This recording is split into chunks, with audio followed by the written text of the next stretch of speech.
சூரிய ஒளி என்பது சூரியனிலிருந்து வரும் மின்காந்த கதிர்வீச்சின் எலக்ட்ரோமேக்னெட்டிக் ரேடியேஷன் கலவையாகும். இதில் கண்ணுக்கு தெரியும் ஒளி, வெப்பத்தை உணர்த்தும் அகச்சிவப்பு கதிர்கள் இன்ஃப்ராரெட் மற்றும் தோலுக்கு தீங்கு விளைவிக்கும் புற ஊதா கதிர்கள் அல்ட்ராவயலட் அடங்கும். இது பூமியில் உயிர்கள் வாழ அத்தியாவசிய ஆற்றல் மூலம் தாவர வளர்ச்சிக்கும் ஒளிச்சேர்க்கை, வைட்டமின் டி உற்பத்திக்கும் உதவுகிறது.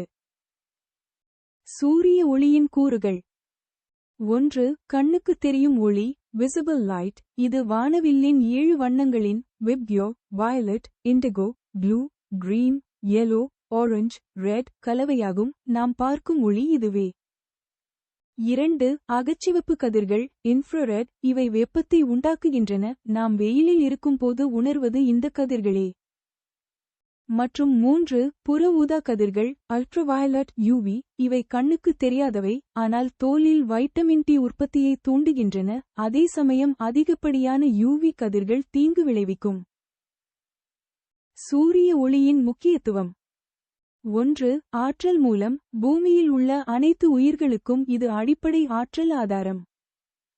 2. தாவரங்கள் ஒளிச்சேர்க்கை மூலம் உணவை தயாரிக்க உதவுகிறது. 3. மனித உடல். சூரிய ஒளியில் படும்போது உடல் வைட்டமின் டி யை உற்பத்தி செய்கிறது. இது எலும்புகளுக்கு நல்லது. மற்றும் 4. பயன்பாடுகள்.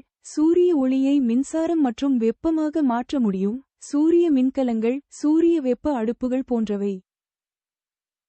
சூரிய ஒளியின் பயணம். சூரியனிலிருந்து புறப்படும் ஒளிக்கதிர்கள் சுமார் 8.3 நிமிடங்களில் பூமியை அடைகின்றன.